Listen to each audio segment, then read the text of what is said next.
Pak, Bisa kita mulai? ya bisa Pak. Bisa, Pak. Bisa, ya. Ya, Pak. Kelihatannya nggak kedengeran suara saya karena kadang terlempar ya. Assalamualaikum warahmatullahi wabarakatuh. Waalaikumsalam Waalaikumsalam warahmatullahi Waalaikumsalam warahmatullahi warahmatullahi wabarakatuh. wabarakatuh. Selamat pagi, salam sejahtera bagi kita semuanya. Ya, saudara-saudara kalian, peserta SAR CPNS Angkatan 20 ya. Yang saya hormati dan saya banggakan, saudara sekalian. Di kesempatan pagi ini kita akan melaksanakan kegiatan sinkronus kedua untuk agenda satu. Ya. Apakah sudah bisa diupload semua tugasnya? Baik tugas asinkronus individu dan kelompok? Sudah, Pak. Siap Sudah, sudah. Pak. Ya, meskipun kemarin agak berjibaku, nggak apa-apa ya. Ya, itulah dinamikanya. Baik, semua sehat? Alhamdulillah sehat. Sehat, Alhamdulillah, sehat, alhamdulillah Pak. Pak. Jaga kesehatan, ini penting. Saya kemarin sampai mau ngedrop hari Selasa. Ya, ini harus dijaga staminanya, jangan sampai ini karena musim flu ya.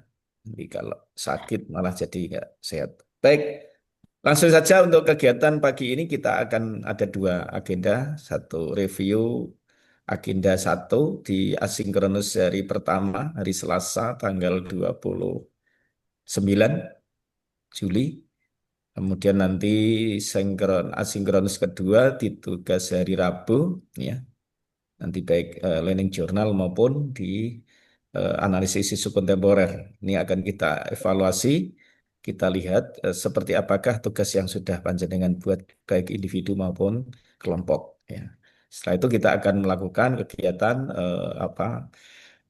pembelajaran tambahan sebagai analisis isu kontemporer, bagaimana kita menganalisis isu. Baik, selanjutnya untuk menyingkat waktu, kita persilahkan untuk learning journal hari pertama, agenda satu yaitu hari Selasa 29 Juli 2025. Dipersilahkan yang sudah siap untuk memberikan learning journalnya di hari Selasa, monggo. Tunjukkan nama ya, silakan.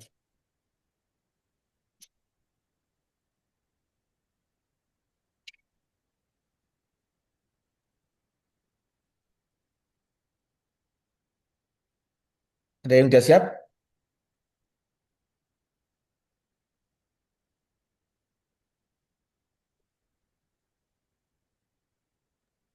Mohon maaf, Bapak. Silakan Mas. Untuk yang Bantu? untuk yang learning journal hari pertama, gitu, Pak. Iya, hari Selasa. Oke. Itu itu di dalam perintahnya dibuat dalam rekaman suara, gitu, Pak. Betul. Itu diputar atau disampaikan ini, Pak? Boleh diputar, boleh disampaikan. Oh, baik. Ya, silakan Mas. Atau sudah siap juga? Iya, Pak. Silakan Mas. Berarti saya putar saja, Pak, ya. Silakan. Oke.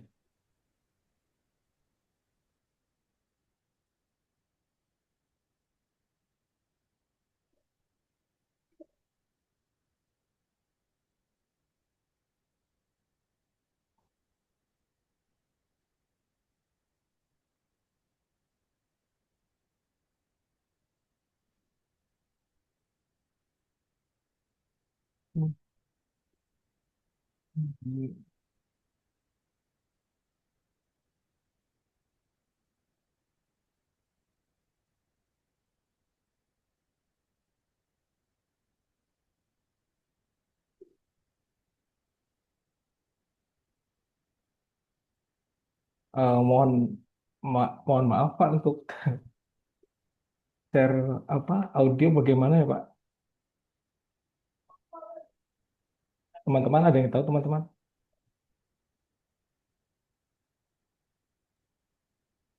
Mungkin langsung disampaikan aja, Mas. Disampaikan saja, Mas. Sampaikan nggak apa-apa. Oke. Oke. Assalamualaikum warahmatullahi wabarakatuh. Aku nggak pak nawani, aku pak lolo pak wet no. Kali ini Ah, saya akan menyampaikan eh, hasil tugas dari Learning Journal agenda 1 hari pertama yaitu tanggal 29 Juli tahun 2025. Pada hari pertama kami melakukan pembelajaran sinkronus yang diampu oleh Bapak Dr. Muklis MAG. Pada pembelajaran tersebut kami diberikan modul, 3 modul. Yang pertama yaitu terkait wawasan kebangsaan, bela negara, kemudian analisis isu kontemporer. Pada kesempatan itu kami juga diberikan kesempatan oleh Pak Muklis untuk diskusi kelompok terkait wawasan kebangsaan dan bela negara dan nilai-nilai bela negara. Kemudian yang saya dapati bahwa dalam pembelajaran Latsar hari pertama tersebut, kita sebagai ASN tidak hanya dituntut dalam melakukan tugas pelayanan, namun kita juga perlu adanya namanya pondasi dalam berkebangsaan dan bela negara. Kemudian dari hasil pembelajaran tersebut, kami dibagi tugas untuk mengerjakan tugas individu, yaitu learning journal yang saat ini disampaikan. Kemudian diberikan juga tugas kelompok, yaitu membuat video visualisasi kebangsaan. Mungkin itu saja cerita pengalaman dari pembelajaran pertama hari Latsar. Sekian, Assalamualaikum warahmatullahi wabarakatuh. Waalaikumsalam warahmatullahi wabarakatuh. Mungkin ada satu lagi, jika ada, Saya izin, Pak. silakan. Bu. Baik, Assalamualaikum warahmatullahi wabarakatuh. Salam. Saya izin untuk bisa menceritakan pengalaman pembelajaran saya mulai dari hari pertama. Jadi yang pertama, hari Senin, itu dibuka pukul 8, kemudian dibuka oleh panitia, kemudian melanjutkan pembahasan mengenai overview terkait dengan penyelenggaraan Latsar CPNS yang disampaikan oleh Bu Erma dan juga Pak Kowi dari BDK Semarang. Kemudian overview itu membahas tentang jadwal Latsar, kemudian jenis pelaksanaan yaitu sinkronus dan asinkronus. Kemudian setelah overview ada kegiatan berupa penyampaian materi terkait dengan kebijakan pengembangan SDM, aparatur, dan nilai dasar ASN yang disampaikan oleh Bapak Muhammad Toha selaku Kepala BDK Semarang yang sebelumnya dipandu oleh Pak Syahrul Alim. Nah, di dalam materi tersebut diantaranya disampaikan tentang hal mutlak yang diperhatikan ketika jadi ASN. Ada 3 hal, diantaranya kemampuan teknis, kemampuan manajerial, dan juga kemampuan kultural. Nah, kemudian acara dilanjut di hari pertama di jam 1 oleh Ibu Siti Rohanah. Di sana dibahas mengenai dinamika kelompok supaya setiap kelompok itu bisa dinamis begitu. Kemudian diharapkan kita bisa mengenali diri dan juga potensi diri supaya bisa meningkatkan kapasitas dan juga menambah kebermanfaatan. Selain itu, kita juga harus mengenal orang lain supaya bisa memperluas pergaulan serta menjalin kerjasama. Nah, di hari kedua diawali dengan apel pagi pukul 8, kemudian dilanjut dengan diskusi kelompok dari masing-masing kelompok. Dan dari kami kelompok 2, kita mulai dari jam 9.30 agenda sinkronus berupa pembelajaran kelompok mengenai wawasan kebangsaan dan juga nilai-nilai bela negara yang disampaikan oleh Bapak Muklis. Dan di sana ada 3 target yang diharapkan dari agenda itu, diantaranya 1 tahu, yaitu bisa mengetahui tentang teori, sejarah, dan juga regulasi. Yang kedua mau, dengan adanya semangat, motivasi, dan juga gairah. Dan yang ketiga mampu untuk bisa mengimplementasikan melalui aksi nyata. Nah, beliau juga menyampaikan tentang berbagai sintesis ya, tentang modul SPBN, dan juga alur pikir proses penyusunan rancangan aktualisasi dalam Latsar. Nah, proses pembelajaran berlangsung sangat interaktif begitu, dan di akhir diadakan tugas berupa tugas individu maupun kelompok. Demikian, Pak. Terima kasih. Baik, terima kasih Mbak Febri sama Mas Artado yang sudah banyak memaparkan informasi tentang learning journal dan pembelajaran pada hari Selasa. Selanjutnya, untuk dipersiapkan teman-teman semuanya untuk pembelajaran tugas yang asinkronus kelompok di hari Selasa. Apa tugas kita? membuat video visualisasi kebangsaan. Ya, video visuali kebangsaan ya. Selanjutnya untuk tolong bisa dipersiapkan untuk diputar ya video yang sudah diupload di media sosial. Siapa dulu yang ingin atau siap untuk menyampaikan videonya di share screen di layar ini? Silakan.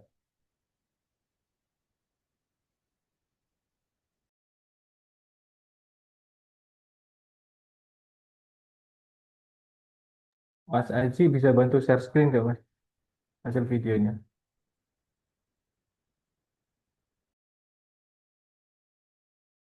Ya, sebentar saya persiapkan dulu.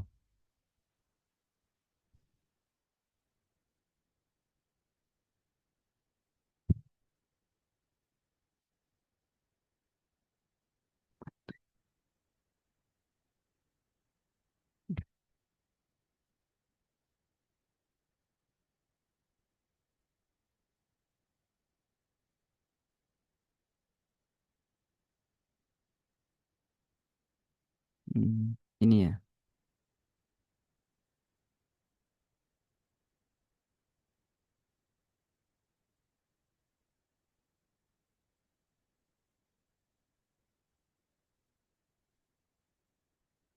Ini saya langsung share screen saja atau bagaimana, Pak? Langsung, silakan Mas. Oh iya.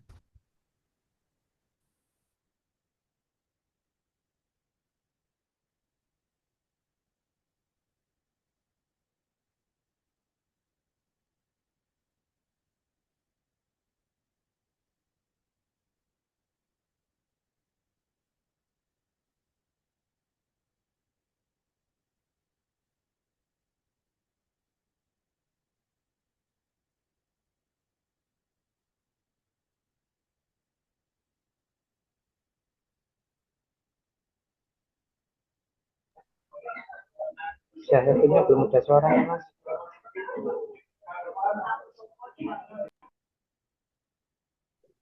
Belum ada suaranya, Mas Aji. Oh, suaranya belum nampak ya. Oh iya ya, sebentar. Mana ya?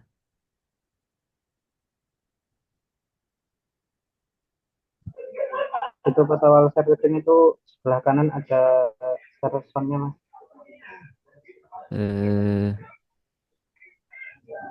Stop share screen dulu, Mas, terus share screen lagi yang sebelah kanan ada share sound. Oh iya, ini ketemu.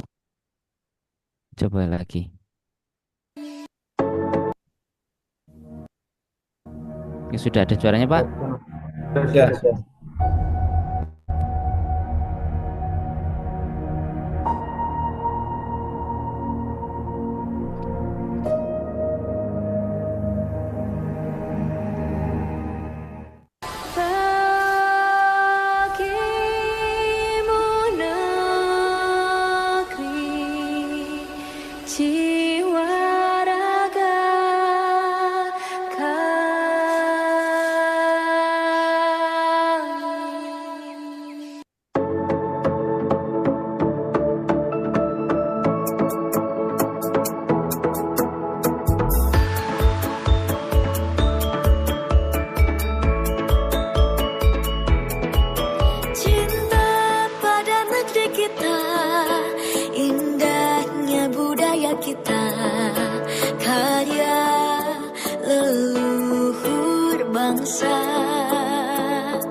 Indonesia, negeri yang dibangun dari ribuan pulau, ratusan bahasa, dan berjuta harapan.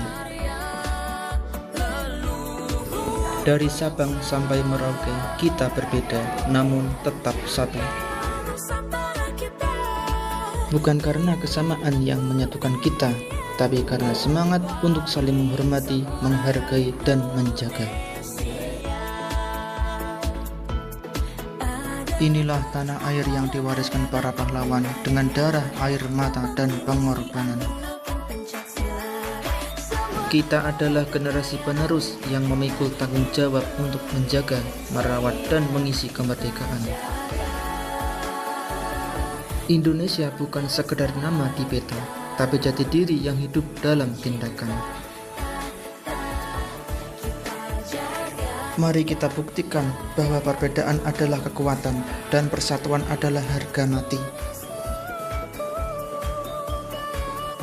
Indonesia ada karena kita percaya bahwa masa depan bangsa ini terletak di tangan mereka yang mau peduli dan bergerak. Kita Indonesia. Kita kuat karena bersatu, jayalah selalu Indonesiaku.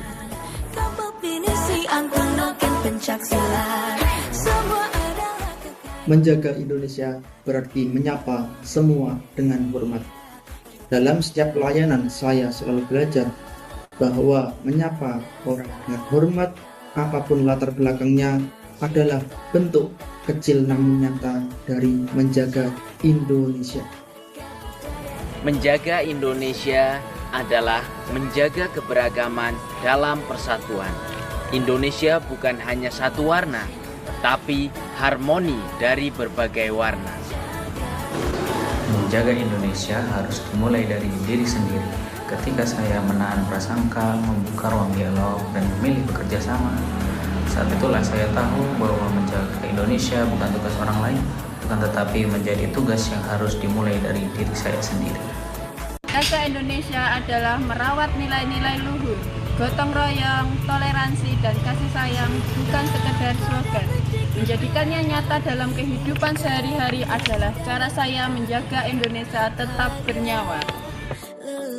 Menjaga Indonesia adalah menjadi penjaga damai di tengah banyaknya kebisingan. Saya percaya bahwa menjaga Indonesia adalah dengan memberikan suara yang meneduhkan di tengah banyaknya perbedaan.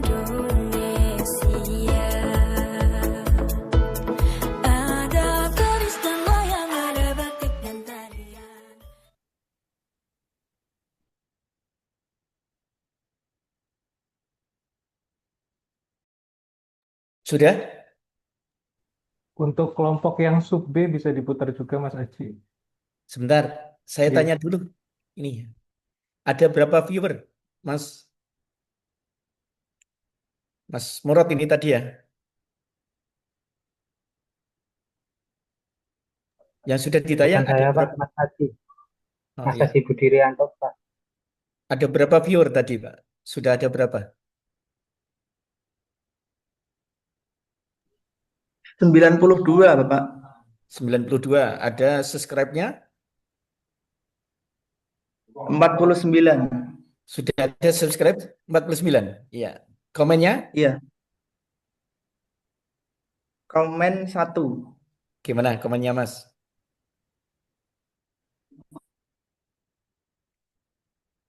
Boleh dibaca komennya? Mantap begitu, Pak. Oh iya, baik.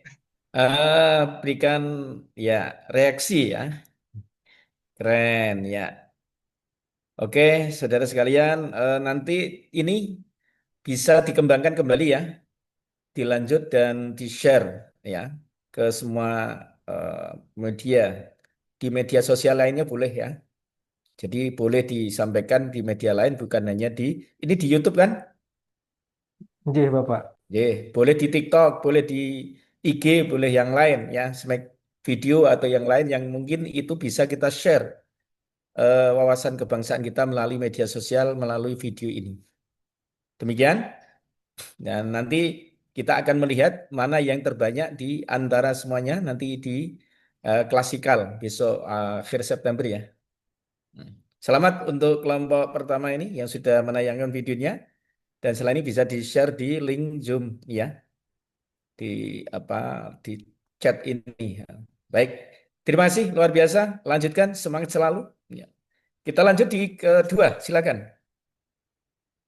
Atau yang sudah siap dulu, Mohon izin Bapak nge-share silakan. video Pak. Oke.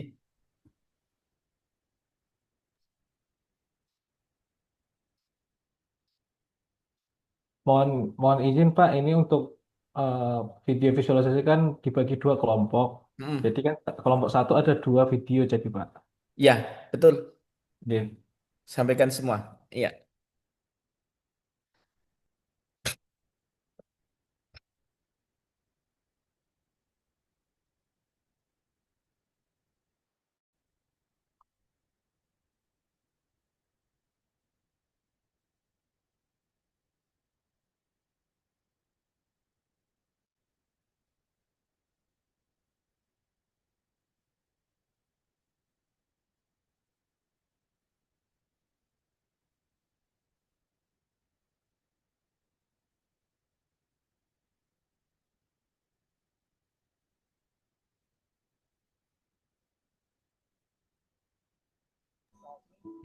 Apakah suaranya sudah terdengar sih Pak? Belum ada suaranya Belum. Pak.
Bapak Ibu, ini untuk mengaktifkan suara di bagian mana sih?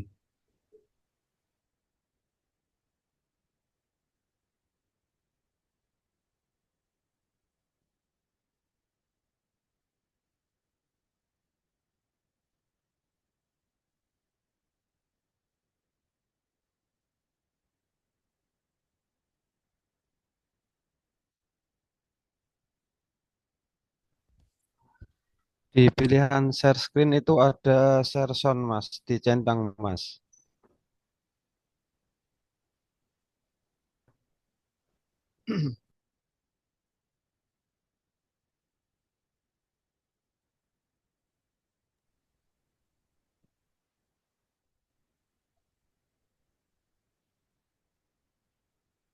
Indonesia bukan sekadar nama negara. Indonesia adalah identitas keberagaman. Tapi di tengah Suaranya boleh ditambah, Mas? globalisasi, Volumenya? digitalisasi, generasi milenial ditantang, masihkah kita peduli pada bangsa dan negara? Kita hidup di zaman informasi cepat, tapi umat belum tentu cerdas. Banyak dari kita terjebak bubble media, hoax dan isu-isu yang memecah belah. Nasionalisme bukan lagi sekadar hafal Pancasila, tapi bagaimana kita berpikir kritis, mana yang fakta, mana yang provokasi, mana kepentingan bangsa, mana kepentingan sesaat. Tapi kritis saja tidak cukup. Kita harus jadi problem solver, bukan hanya mengeluh soal negeri ini, tapi bergerak. Bangun komunitas yang positif, ciptakan solusi lewat teknologi, dukung produk lokal, suarakan toleransi dan persatuan.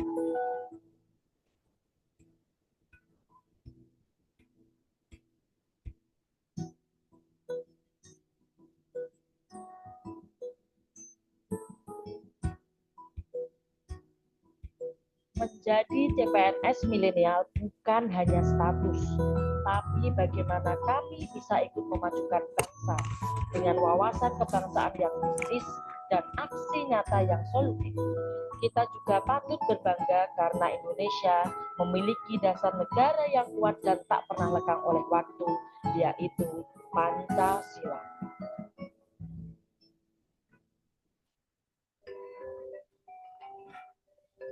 Indonesia sebagai negara yang besar, dasar negara yaitu Pancasila.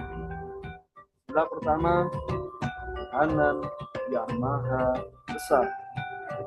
Indonesia mengakomodir berbagai agama, jadi bukti bahwa Indonesia adalah negara yang menjunjung tinggi nilai-nilai anak dalam bangsa.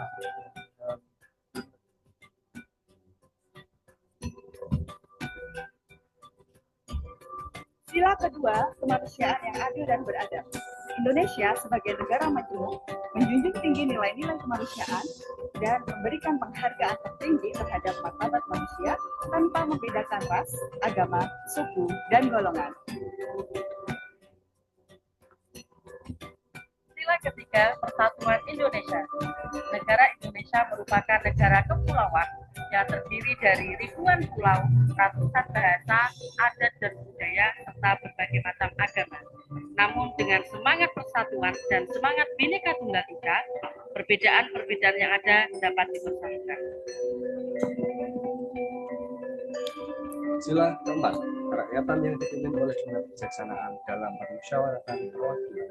Dalam sila ini menggambarkan makna prinsip dasar demokrasi Indonesia, serta menegaskan bahwasannya kekuasaan negara berasal dari rakyat, dijalankan oleh rakyat, dan ditujukan untuk kepentingan rakyat. Sila kelima, keadilan sosial bagi seluruh rakyat Indonesia. Sila ini menegaskan bahwa seluruh penyelenggara kehidupan berbangsa dan bernegara harus bermuara pada terwujudnya keadilan yang merata dan menyeluruh bagi seluruh rakyat Indonesia. Maka sebagai CPNS milenial, kita siap untuk mewujudkan Indonesia Maju 2045.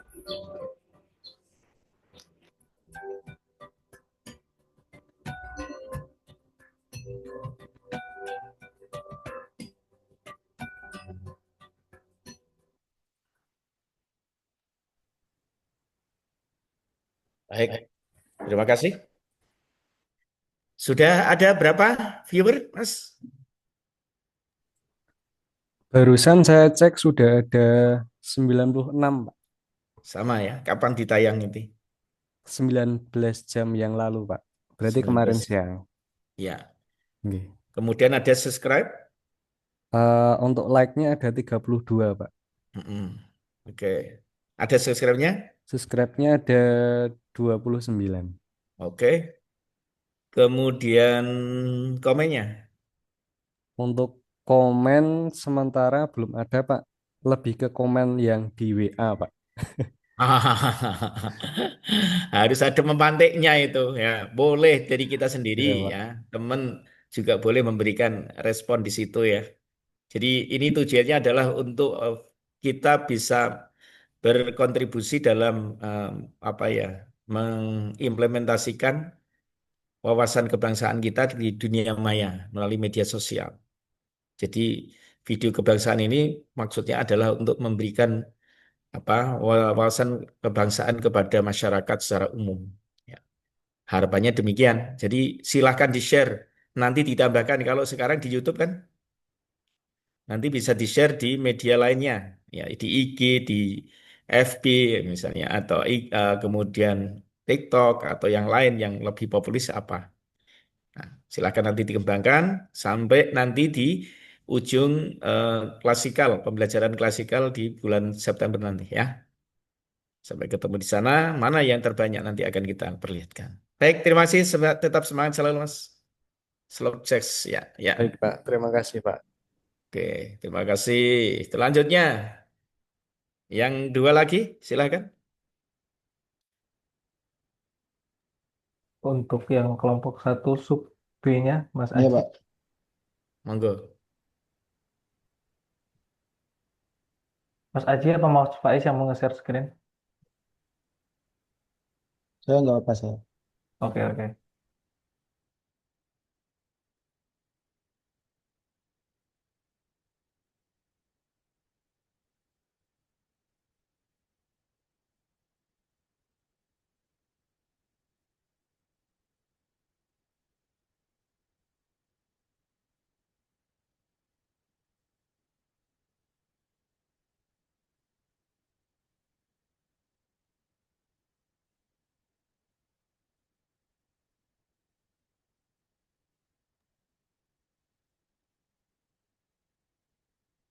Belum ada suaranya apa ya?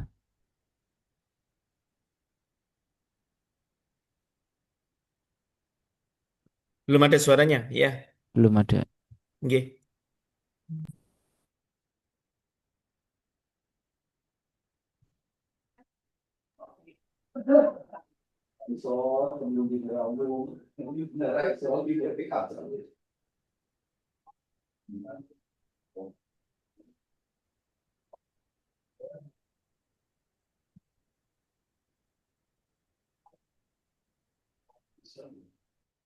Oh, suaranya belum muncul, Mas.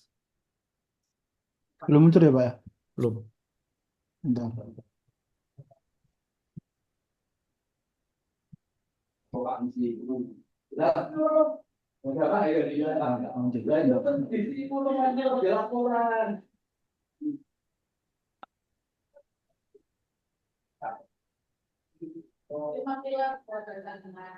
Atau mau tak sharekan?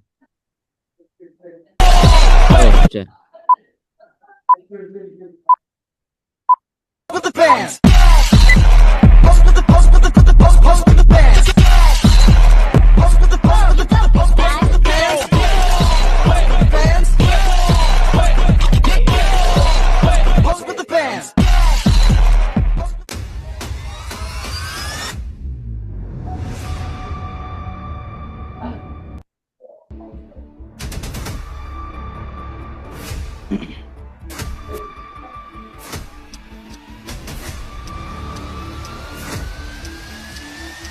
terhadap 3 kelompok yang terlibat bentrok hingga 3 polisi dan korban jiwa dalam kerusuhan di Wamena, Papua.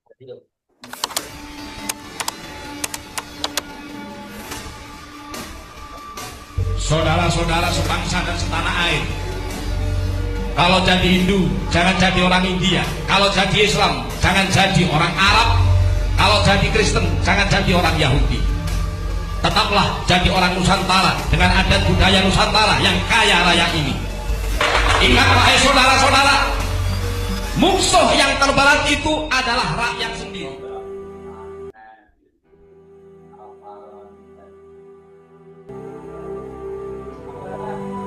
Indonesia,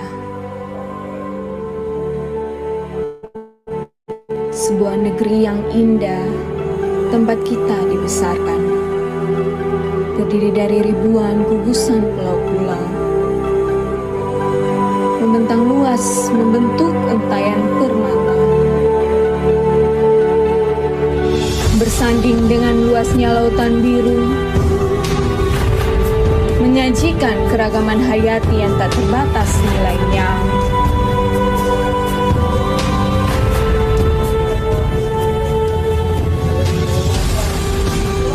Indonesia adalah sebuah negeri yang majemuk, memiliki lebih dari 300 suku bangsa, lebih dari 700 bahasa, serta beragam adat dan budaya. Indonesia adalah negeri yang toleran, Islam, Kristen Protestan, Kristen Katolik, Hindu, Buddha, Konghucu.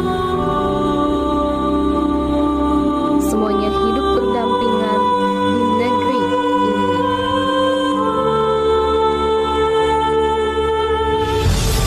Indonesia, bangsa yang kaya akan perbedaan dan keramahan rakyatnya. Tempat tempat para pribadi yang toleran dengan tangan dan gigi tumbuh bersama.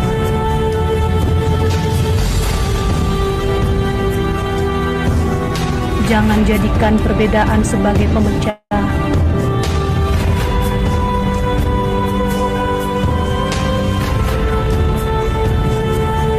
Marilah kita bersatu untuk mencapai tujuan yang satu.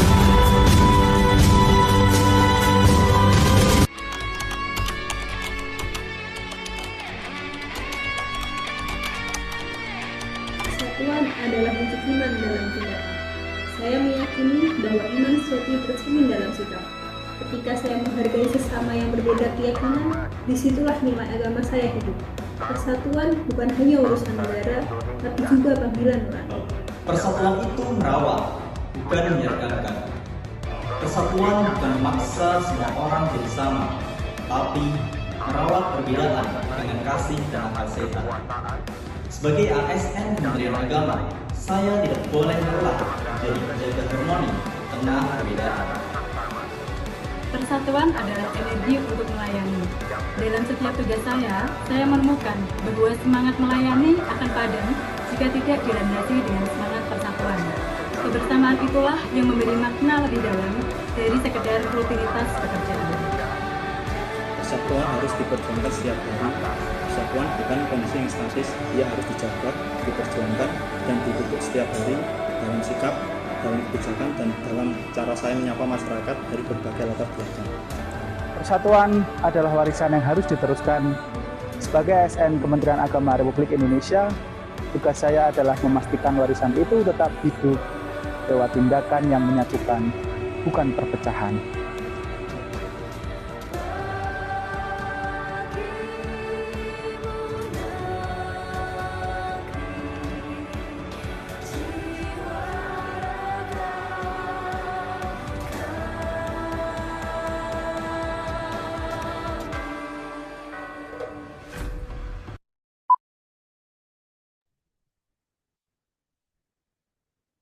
Baik, sudah?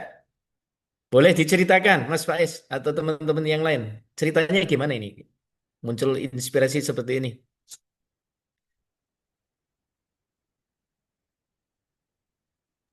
Monggo Mas Ferdian. Siapa EO-nya itu?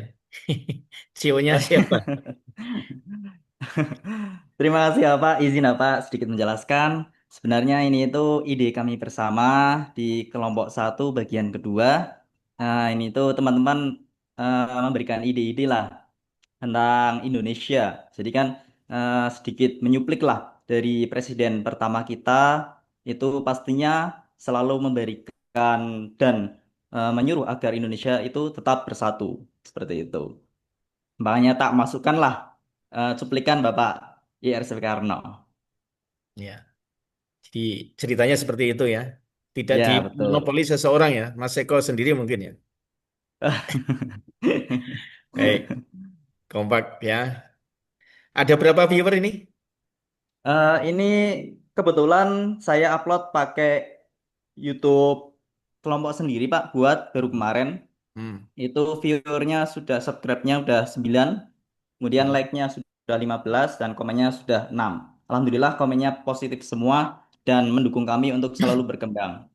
Viewernya berapa? Baru 9 Pak, karena baru kemarin. Itu memang akun khusus yang kami buat. Jadi bukan atas nama pribadi, Ya. atas nama Nah, kelompok. Seperti itu. itu harus diviralkan itu ya. Iya, siap Harus Bapak. di-up Mohon bagaimana dukungannya. itu bisa bersaing ya. Dan kalau perlu tadi diberikan di media sosial lainnya ya, biar lebih Oke, viral. siap. Ini bagus ini untuk sejarah, ya, pemaknaan integritas ya, makna integritas dan loyalitas kepada negara itu. Ini perlu diviralkan seperti ini. Jadi yang teman-teman yang lain juga sudah oke, tapi banyak yang terkait dengan wawasan kebangsaan terkait kekayaan khazanah dan NKRI ya, Bhinneka Tunggal Ika. Baik, semuanya bagus, selamat, dan yang terakhir ya terima kasih Mas Eko dan kawan-kawan, sukses selalu ya. Sama-sama Bapak. Jelas Wan? Siap, izin share Silahkan Kak video. Lutut.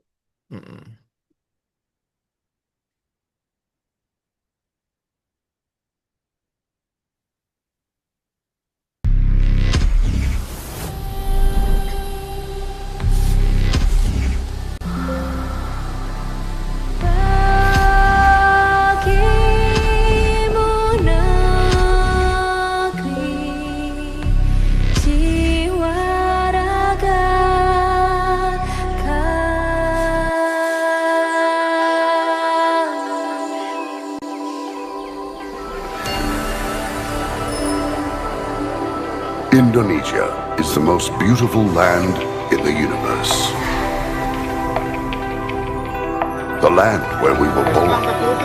The nation where we grew up. So many colors that live together in peace. With a million timeless treasures. With an abundance of natural wealth. Indonesia is not just wonderful. Indonesia is a wonderland.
Indonesia adalah negara kepulauan yang kaya akan keberagaman, budaya, bahasa, dan suku bangsa.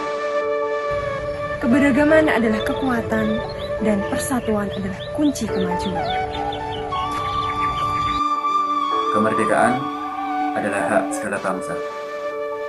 Dan kemerdekaan Indonesia adalah buah dari perjuangan para pahlawan.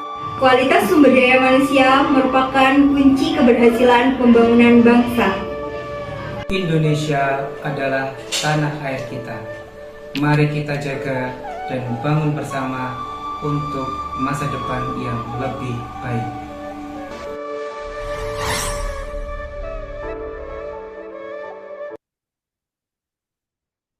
Baik, ya. Mantap ya, luar biasa. Siap, sudah Pak. Iya, siap. Terima kasih. Ada berapa viewer, Mbak? Barusan saya cek ada 1410. Karena 1000. kami Iya, 410 karena kami uploadnya di Instagram, Pak. gila. Dengan Mantap. dengan alasan di Instagram itu banyak siswa dan banyak orang tua. Jadi sosialisasinya bisa ke anak bangsa. Gitu. Terima kasih. Mantap. Ya, saya mengajar 4 angkatan baru kali ini mendapatkan 1.400 lebih. Di-upload kapan ini, Mbak? Diupload kemarin siang. Kemarin siang ya, Rabu ya. Ya, sebelumnya Iya. di angkatan 13 saya ngajar ada yang di hari kedua ini baru sudah 900 berapa ini. Ini 1.400. Nah, ini tipnya yang harus disesuaikan. Gimana Mbak Lulut ini? Sebenarnya jujur kalau jangan pede nggak dengan videonya? Pede? Dengan apa, Pak? Dengan videonya hasilnya sudah Pede sempurna mawon belum? nih, Pak. Ya, Eh, Nek saya kalau sempurna kan nggih itu subjektif nggih, Pak. Tapi saya percaya diri aja untuk upload di Instagram untuk edukasi siswa-siswi dan orang tua seperti itu. oke, just. Ya. Itu hasil kerjasama kan kelompok? Kerjasama kemarin kan diskusi kelompok ini mau diupload di YouTube atau di Instagram. Teman-teman eh, berpendapat untuk di Instagram mawon, Pak. Karena di Oke. YouTube itu kan tidak semua siswa buka YouTube. Baik, inilah kawan-kawan kenapa saya menyampaikan silakan di-share ulang di berbagai media sosial. Satu, kita ingin memviralkan hasil kerja kita sebagai manifestasi seorang ASN yang di awal ini PNS ya. Panjenengan nanti bisa memberikan banyak pembelajaran kepada masyarakat lewat wawasan kebangsaan melalui video ini. Nah, ini yang maksud kita, mana yang di media sosial itu banyak dikunjungi. Boleh kemarin di YouTube, sekarang mungkin di IG, nanti yang setelah ini silahkan. TikTok kenapa tidak diambil? Lebih banyak TikTok juga kan Mbak Lulut? Nggih, nggih, Pak. Tidak. Tapi saya rasa kok masih ramai untuk kalangan anak madrasah kok masih ramai di Instagram, Oke, nggih, Pak. oke, baik. Selamat sukses selalu, luar biasa ya. 1.400 dalam waktu 1 hari semalam. Berapa jam berarti? Berapa jam, nggih, Pak? Belum ada 24 jam. Oke, baik. Selamat sukses selalu, kembangkan, viralkan video kebangsaan ini kepada masyarakat dunia, bukan hanya di Indonesia. Bukan hanya di pelajar, tapi di semua usia yang masih melihat video kita. Teman-teman yang lain jangan grogi ya. Video Anda sebenarnya tidak kalah dengan Mbak Putri dan kawan-kawan lain ini. Ya. Tapi mungkin medianya saja yang kemarin belum disentuh di dunia IG. Silakan teman-teman viralkan di IG, viralkan di TikTok dan yang lainnya. Satu video boleh Pak, dikembangkan yang lain boleh. Jadi nanti sistemnya kalau di pembelajaran klasikal, panjenengan nanti setelah ini kan agenda 4. Agenda 4 itu pembinaan tentang coaching agenda ya. Jadi pembinaan untuk rencana aktualisasi. Setelah itu aktualisasi di 1 bulan itu 4 minggu di unit kerja masing-masing. Setelah itu baru jaringan nanti masuk di klasikal, pembelajaran klasikal di BDK nanti ya. Disitulah baru nanti kita buka siapa the campaign, siapa pemenangnya untuk tertinggi dan terbanyak ratingnya untuk viewer ini. Gitu ya. Yang lain semangat, tetap semangat, pantang menyerah ya, bukan pantat mundur, perut maju, pantat mundur. Jangan begitu. Pantang menyerah, pantang mundur, maju selalu, pantang menyerah ya. Oke, selamat sukses selalu teman-teman. Silakan saat ini mulai ini di video di upload di media yang lainnya ya. Untuk teman-teman yang lain yang masih di bawah, yang sebenarnya videonya juga tidak kalah kerennya. Oke, sukses selalu. Terima kasih untuk teman-temannya semuanya. Kita lanjut untuk learning journal yang kedua. Ya, hari Rabu. Silakan dari teman-teman mungkin ada yang akan menyampaikan. Silakan.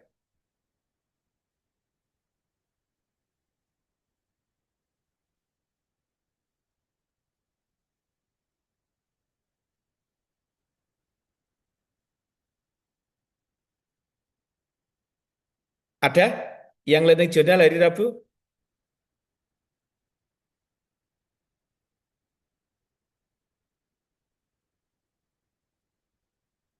Oh ya, jangan lupa di share di link Zoom ya untuk videonya Mbak Putri dan kawan lainnya yang belum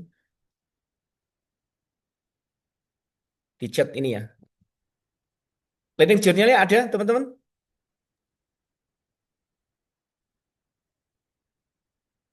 Mas Faiz mungkin Untuk yang individu atau kelompok, Pak? individu lah. Learning Oh, journal iya. kan individu. Iya. Baik, izin menyampaikan Bapak untuk learning journal yang dari kedua untuk agenda 1 kaitannya dengan analisis isu kontemporer, Bapak.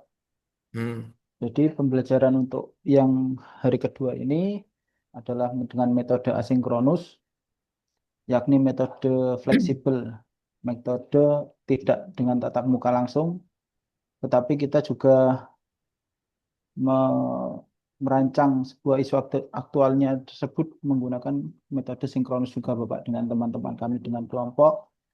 Kami membahas beberapa isu kontemporer yang cukup aktual Bapak, mungkin baru mencuat akhir-akhir ini dan nanti akan kami sampaikan kaitannya dengan isu-isu aktual tersebut. Di antaranya adalah pembubaran rumah doa yang ada di Padang sampai Bapak Menteri kita, Bapak Menteri Nasruddin Umar eh, memberikan statement di media massa di Kompas TV kaitannya dengan intoleransi tersebut.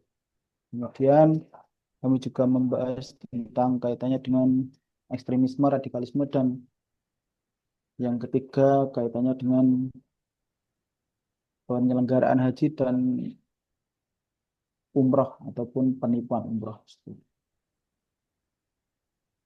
Kami menggunakan teknik analisis USG, kemudian untuk memberikan gambaran mana yang urgent, mana yang menjadi sebuah concern untuk kita berikan solusi dengan solusi yang di tataran kebijakan dan di tataran teknis. Seperti itu, Bapak. Mungkin singkat saja untuk learning jurnal pada hari kedua. Baik, terima kasih Mas Faiz. Singkat padat berisi ya, saya mau. Selanjutnya satu lagi mungkin ibu-ibu atau mbak-mbak silakan kalau ada learning jurnalnya untuk agenda 1 di hari kedua, hari Rabu. Tidak ada? Izin Pak. Ya.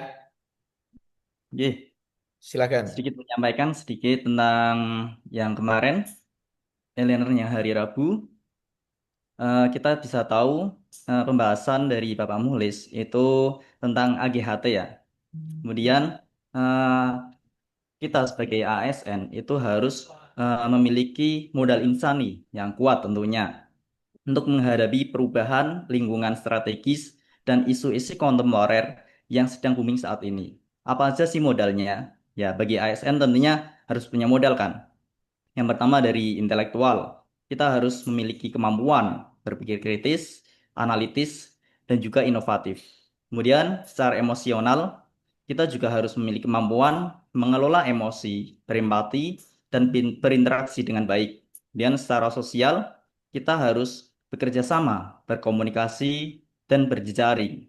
Secara etika atau moral, memiliki kemampuan memegang teguh prinsip-prinsip moral dan juga etika. Dan yang terakhir, secara kesehatan, kita harus memiliki kemampuan menjaga fisik dan juga mental. Itu aja Pak penambahannya. Baik, terima kasih Mas ya, Mas Eko atas paparannya sama Mas Faiz tadi ya. Mantap ya. Lanjutkan untuk sesi berikutnya untuk analisis isu kontemporer. Akan kita lihat pemaparannya dari hasil diskusi. Kita lihat pemaparan ini nanti dalam waktu kurang dari 5 menit ya. Bisa dipadatkan nanti ya. Ambil clue-cluenya saja. Jangan dideskripsikan, diterangkan yang detail. Jadi prosesnya mungkin, nah kemudian nanti analisis isu dari 3 menjadi 1 itu prosesnya seperti apa, kemudian dikembangkan dalam bentuk-bentuk ini tidak perlu terlalu jauh dijelaskan lebih detail ya. Jadi ambil daging-dagingnya saja, ya. Koyornya dilepasin dulu, biar segar, padat, berisi, ya.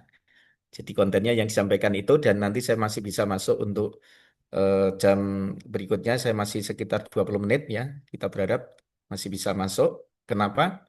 Karena saya nanti jam 12 juga ada acara audiensi dengan teman di APWI di pusat. Sampai jam 1 saya harus masuk lagi di pembimbingan rancangan aktualisasi. Jadi sangat padat sekali hari ini.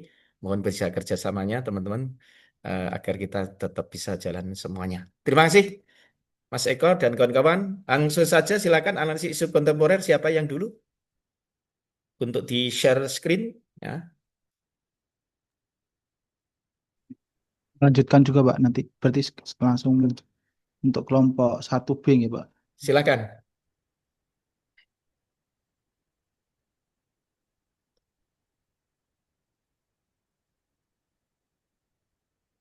Baik, izin menyampaikan Assalamualaikum warahmatullahi wabarakatuh. Salam, ya. Kami dari Angkatan 20 kelompok 1B, terdiri dari 5 orang, Mbak Dia, kemudian Pak Seko, Mbak Ertin, Mas Faisal, dan saya sendiri. Kami melihat isu aktual yang saat ini sedang ramai di media massa, di antaranya yang pertama adalah intoleransi antar umat beragama. Tadi menyambung pembicaraan sebelumnya kaitannya dengan pembubaran pengajian di Pemalang, kemudian perusakan rumah doa di Padang. Dan yang kedua itu ekstremisme atau radikalisme di tingkat pelajar maupun di tingkat masjid masih cukup tinggi. Kemudian yang ketiga kaitannya dengan penyelenggaraan haji dan penipuan travel umroh di Surabaya yang waktu lalu cukup viral di media sosial. Kemudian kami mengambil titik berat pada intoleransi antar beragama, umat beragama. Penyebab-penyebabnya diantaranya adalah ada 3, adalah internal agama itu sendiri, sosial kultural, dan di sistem. Di internal agama, pemahaman masyarakat masih cenderung sempit dan pendidikan keagamaan kurang inklusif. Kemudian di sosial struktural, media sosial masih memberikan dampak yang cukup signifikan terkait dengan ujaran kebencian dan politisasi agama. Kemudian di sistem tersendiri, keteladanan di diri itu belum maksimal dan masih lemahnya penegakan hukum yang ada. Kemudian dampaknya, bagaimana dampak intoleransi itu berdampak pada di kehidupan bermasyarakat, di antaranya adalah sosial politik, diskriminasi, kekerasan, dan polarisasi. Kemudian untuk hukum dan negara, kepercayaan publik menurun, negara tidak dianggap netral dan aparat tidak bisa dipercaya. Kemudian untuk ekonomi dan pembangunan, gangguan stabilitas baik itu ekonomi, diantaranya adalah layanan akses publik yang terganggu dan investasi yang menurun. Kemudian kami menggunakan teknik analisis USG, urgency, yakni adalah kepentingan mengganggu kerukunan umat beragama, rasa tidak aman itu muncul, kemudian masyarakat hilang kepercayaan pada pemerintah atau para penegak hukum. Kemudian secara keseriusan menimbulkan kekerasan baik secara fisik dan psikis, kemudian merusak rasa aman dan carut-marut di dalam masyarakat. Kemudian untuk growth-nya, provokasi yang cukup masif di media sosial. Jadi cepat sekali untuk menyebar dan menjadi pembicaraan di kolom komentar, banyak sekali di gitu. Kemudian yang selanjutnya, kemungkinan solusi di tataran kebijakan, Bapak Menteri Agama Bapak Nasaruddin Umar sudah menyampaikan di media massa di Kompas TV, diantaranya adalah reformasi kurikulum pendidikan keagamaan dengan kurikulum berbasis cinta sudah diterbitkan Kepdirjennya, Kepdirjen Pendidikan Agama Islam tahun 2025-6077 kalau tidak salah, kaitannya dengan penerapan implementasi kurikulum berbasis cinta. Kemudian yang kedua dari tataran kebijakan, harmonisasi undang-undang SKP 2 Menteri tahun 2006 tentang pendirian rumah ibadah dan kebebasan beragama atau berkeyakinan. Selain di tataran kebijakan, solusinya ada di tataran teknis, mungkin di tahapan kita sebagai ASN Kementerian Agama, di antaranya adalah pemetaan wilayah intoleransi di daerah masing-masing atau mungkin di skup wilayah dekat rumahnya, kemudian sinergitas dengan ormas dan tokoh lintas agama, kemudian kampanye sosial media berbasis toleransi yang yang dibuat sebagai tugas kita juga nanti bisa di-share kembali untuk sebuah kampanye toleransi dan memaksimalkan peran forum kerukunan umat beragama di wilayahnya masing-masing. Mungkin seperti itu singkat saja Bapak. Terima kasih. Assalamualaikum warahmatullahi wabarakatuh. Assalamualaikum warahmatullahi wabarakatuh. Bagus Mas. Tapi satu saran masukan ya. Ini sudah sebuah kritis dan analitis ya. Satu hal, jangan ditulis kemungkinan solusi. Oh iya Pak. Nah, dia diperbaiki itu ya. Nggak meyakinkan. Kita harus Baik, Pak. pede. Baik Pak. Apapun hasil karya kita itu sudah merupakan sebuah kajian ya.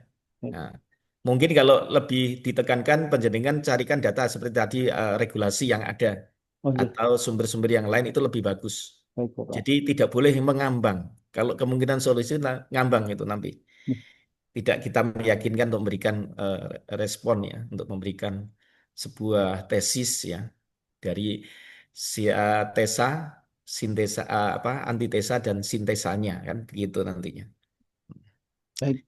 Baik, tadi diperbaiki baru nanti di-upload di link ini ya di Zoom. Siapa? Sudah diperbaiki saat ini juga.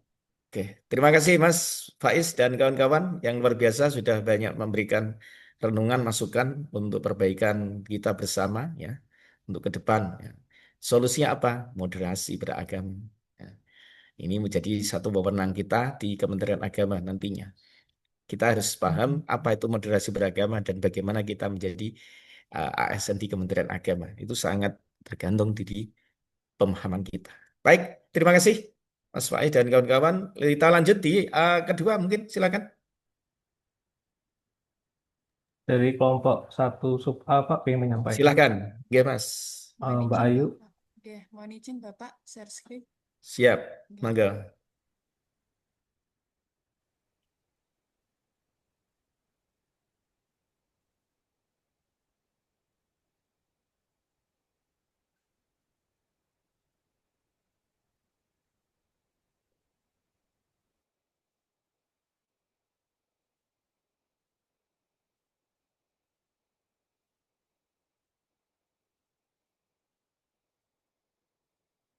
Bapak,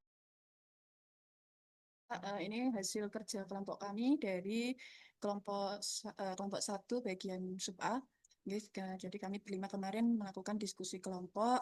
Jadi ada beberapa Boleh isu suaranya yang ditambahkan, Mbak? Oke. Jadi ada 3 isu yang kami angkat. Yang pertama itu adalah isu diskriminatif dan intoleransi, di mana isu yang kami angkat adalah pembakaran balai pengajian, kemudian yang kedua adalah isu pelanggaran perlindungan anak dan perempuan. Jadi kita ketahui bahwa akhir-akhir ini banyak sekali anak-anak usia sekolah atau anak-anak yang masih dini melakukan pernikahan secara dini, guys. Jadi sebelum usianya mereka sudah dinikahkan dan ada isu-isu yang terkait dengan pernikahan secara siri.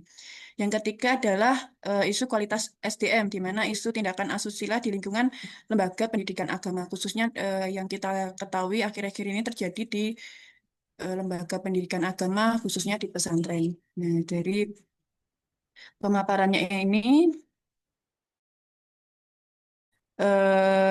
jadi dampaknya adalah yang pertama dampak diskriminasi dan intoleransi. Jadi yang pertama adalah terganggunya kerukunan umat beragama, kemudian menurunnya kepercayaan publik, yang ketiga terhambatnya pelayanan publik yang adil, keempat adalah semakin maraknya kekerasan atas nama agama. Kemudian dampak dari pernikahan diri dan nikah siri itu adalah yang pertama meningkatnya angka perceraian, yang kedua meningkatnya angka putus sekolah dan hilangnya masa depan anak, Yang ketiga, rentan mengalami KDRT. Yang keempat, menghambat pengembangan SDM unggul. Kem- Kemudian untuk dampak asusila di lembaga keagamaannya, yang pertama menurunkan marwah, kemudian yang kedua muncul rasa trauma dari korban, yang ketiga terancamnya generasi masa depan, empat membentuk generasi yang diam atas kejahatan, dan kelima menurunnya minat masyarakat terhadap lembaga keagamaan. Nah, dari ketiga isu, ya, kita memilih satu isu yang paling berbahaya dan menurut kelompok kami itu harus segera diselesaikan. Karena mengetahui dari penyebabnya, ya, jadi yang kita ambil isunya adalah tindakan asusila di lembaga pendidikan agama. Jadi penyebabnya karena satu, regulasi kuasa yang timpang, kurangnya pengawasan dan regulasi. Yang ketiga, budaya yang tertutup dan tabu bicara tentang seksualitas. Karena mungkin dari korban sendiri dia takut untuk melapor ketika dia mengalami tindakan kekerasan seksual. Keempat, tidak ada mekanisme pelaporan yang aman. Kemudian yang kelima, perlindungan berlebihan terhadap reputasi lembaga. Dan yang keenam adalah kurangnya pendidikan karakter dan etika profesional pendidik. Nah, penanganannya mungkin penanganannya yang pertama penanganan secara hukum dan perlindungan terhadap korban. Karena ini penting, ya, korban biasanya takut untuk melapor terkait dengan kondisi dirinya. Yang kedua adalah reformasi internal lembaga pendidikan agama. Yang ketiga, membuka mekanisme pelaporan yang aman.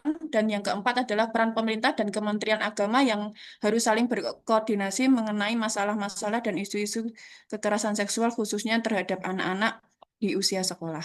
Gitu. Jadi kita menggunakan analisis USG, Pak. Jadi yang kita ambil isu dari kekerasan seksual itu tadi. Jadi yang pertama mengenai urgensi dari masalah atau isu-isu yang ada. Jadi kita menggunakan parameter ada rentangan nilai 1 sampai dengan 5. Kemudian kita analisis. Yang pertama dari diskriminasi dan aksi toleransi dan antar pemeluk agama. Ini kita beri untuk urgensinya kita beri poin 5. Kemudian seriously-nya 4 dan yang G-nya ada 4. Jadi total skornya ada 13, kita beri peringkat kedua. Kemudian tingginya angka pernikahan anak usia dini, untuk U-nya itu ada 4, S-nya 4, G-nya 4, total skornya ada 12, untuk peringkatnya sendiri ada 3. Dan yang terakhir adalah tindakan asusila di lingkungan lembaga pendidikan agama. Untuk U-nya kita beri skor 5, kemudian S-nya juga 5, G-nya juga 5, dengan skor total adalah 15 dengan peringkat pertama. Dengan demikian, kita mengambil isu yang paling mendesak untuk segera kita selesaikan adalah tindakan asusila di lingkungan lembaga pendidikan agama. Untuk tingkat prioritasnya sendiri, ini dari ketiga isu tersebut untuk analisis menggunakan metode USG, urgensi, seriositas, dan GROM. Dalam kasus tindakan asusila di lingkungan lembaga pendidikan agama dapat membantu tingkat prioritas masalah untuk ditindaklanjuti gitu. Jadi sekian presentasi dari kami. Terima kasih, Pak. Baik, mantap Mbak Ayu. Boleh diceritakan, ini boleh saya berikan masukan? Oke, monggo Pak. Pertama, yang tadi di depan coba dinaikkan up. Terus naik lagi. Nah, sudah di yang kedua, slide kedua. Ketiga. Nah, ini di pendahuluan sudah ada 3 isu, betul. Oke, ya. Nanti ini kalau nanti ketika menjadi membuat rencana aktualisasi ini untuk teman-teman juga ini secara umum ya. Tolong untuk isu ini sudah diangkat. Oke, kemudian deskripsi isunya ini di bawahnya itu toh. Ini dicarikan referen, akan lebih bagus diberikan referensi. Oh iya. Entah itu kutipan dari video atau dari TV atau dari media apa, dikutip dari apa, informasi penjaringan misalnya pembakaran Bali Muhammadiyah maupun bangunan masjid di Berun Aceh. Ini penjaringan ambil dari mana? Oh ya, Bukan mohon izin sumbernya. Pak, kita kan juga kemarin sudah mencari sebenarnya ada Nah, PDF-nya gitu aja. ya, Jadi, dicantumkan di sini. ditambahkan ya Pak. Iya, ditaruh Oh di iya, belakang kan. iya Kita siap. kan lebih mantap kalau begitu nanti. Iya Ini misalnya siap. isu pelanggaran perlindungan anak perempuan juga sama. Di sini Iya. maraknya pernikahan dini dan pernikahan ini. Ini kita ambil referensi atau kutipan dari mana? Iya. Ini. Nah, jadi di akan lebih bagus disampaikan juga di sini. Dan nanti di rencana aktualisasi panjenengan juga teman-teman semuanya tolong bikinkan seperti itu biar nanti eh, naskah akademik panjenengan bagus di RA-nya. Iya Isu Pak, siap. kualitas SDM misalnya, ini sama, isu tindak sosial di lingkungan lembaga pendidikan agama. Kalau kita tidak mencantumkan deskripsi isu disiplinnya sudah ada, referensinya belum ada, kutipan ini kita bisa dianggap apa? Kamu menuduh dari mana? Bisa menulis seperti itu. Ketika dikejar oleh penguji, ya biasanya nanti tidak bisa bicara. Berarti Anda ngarang ya? Nah, gitu nanti ya. Ya, Jadi siap Pak. lebih bagus nanti disampaikan kutipan atau referensi yang ada. Iya, iya, nanti kita Untuk selanjutnya. perbaiki Pak. Iya, terima kasih Pak Udah bagus, ini udah masukannya. bagus. Baik Terus, Bapak. ya, Iya, terima kasih masukannya Pak. ya, yang di bawah, Mbak. Ini tadi satu hal lagi saya tanya. Penjadian pakai Iya, USG. Ini kita USG, ambil, nggih. bahasa kita ambil tadi sebenarnya sudah melalui apa pengambilan A1 sampai 5 dari mana penjaringan? Nggih, Teknisnya. teknisnya kemarin kita bikin yang pertama, ini kita penetapan isu dulu, kita bikin Mm-mm. urgensinya itu Mm-mm. ada keterangannya. Jadi seberapa mendesak isu tersebut dibahas untuk dikaitkan dengan waktu yang tersedia, kemudian Mm-mm. seriousness-nya itu seperti apa, dan Mm-mm. grow-nya seperti apa. Terus kemudian kita bikin parameternya dari Mm-mm. skor, kita beri skor dari Mm-mm. parameter 1. Skor 1 itu isunya tidak mendesak untuk segera diselesaikan. Kemudian yang kedua Oke. itu skor 2 seperti itu, Pak. Jadi kita bikin rentangan skornya. Nah, untuk menentukan siapa yang memberikan skor ini, Oke, nanti kemarin kita diskusi bareng gitu, Pak. gitu saja ya, belum Iya, melalui sama-sama. bagaimana, Ya, ibaratnya kemarin kesepakatan gitu ya. ya kemarin kan kita ada sesi untuk Zoom bersama. Jadi kita saling diskusi kira-kira ini nanti bagaimana penyelesaian masalahnya. Jadi kita bikin bersama-sama gitu. Oke, terima kasih Mbak Ayu dan Nggih, kawan nggih, semuanya. Pak. Ini udah Nggih, bagus, nanti akan saya sampaikan ya untuk nggih. bagaimana kita membuat rentangan biar tidak formalitas, Nggih. tidak hanya gising kita, tidak hanya kesepakatan saja, tapi harus bisa dibuktikan secara ilmiah. Nggih. Bagaimana kita menetapkan model-model rentang skor tadi betul-betul bisa fight. Ini sudah bagus saya sampaikan. Hanya tadi saya memantik sedikit saja untuk evaluasi nanti yang akan datang. Baik, terima kasih ya. Nggih, terima kasih Pak masukannya. Sama-sama, nggih. Sukses selalu. Lanjut, ya. Lanjut yang ketiga, silakan. Baik Pak, izin saya screen deh Pak. Oke, mangga, mangga.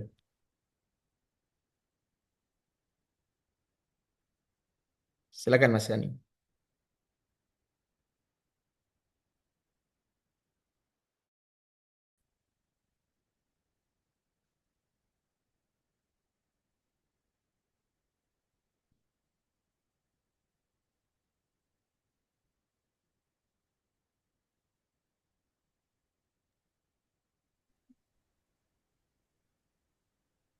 Baik, terima kasih. Assalamualaikum warahmatullahi wabarakatuh.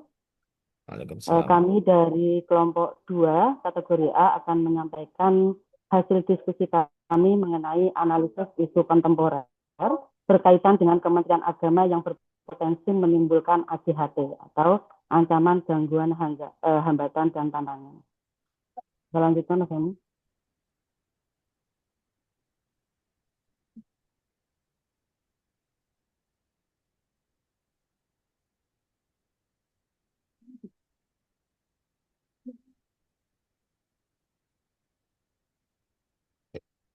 Lanjut Mas Hemi.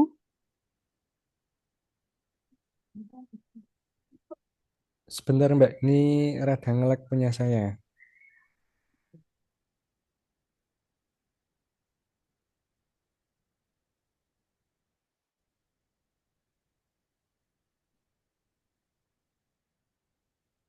Oke. Pendahuluan kami mencantumkan pentingnya peran Kementerian Agama untuk menjaga harmoni dan hak beragama serta mendorong moderasi beragama. Namun, seiring perkembangan zaman, globalisasi dan dinamika sosial politik memunculkan isu-isu keagamaan yang berpotensi menimbulkan ancaman, gangguan, hambatan, dan tantangan bagi keutuhan bangsa. Kemudian munculnya isu kontemporer, itu ada intoleransi dan radikalisme berbasis agama, merupakan isu serius yang bersifat kompleks dan laten, jika tidak diantisipasi dapat mengancam kehidupan baik dari segi agama, kemudian kepercayaan masyarakat kepada pemerintah, dan mengancam kedaulatan NKRI. Nah, analisisnya dilakukan dengan pendekatan APKL untuk mengidentifikasi sumber ancaman, kemudian memahami penyebarannya, dan merumuskan langkah penanggulangan di tingkat kebijakan dan teknis. Nah, kita sebagai CPNS Kementerian Agama memiliki peran yang sangat strategis sebagai agen perubahan dan penjaga nilai kebangsaan dengan bersikap netral, profesional, berintegritas, serta menjadi pelopor moderasi beragama di lingkungan kerja dan masyarakat.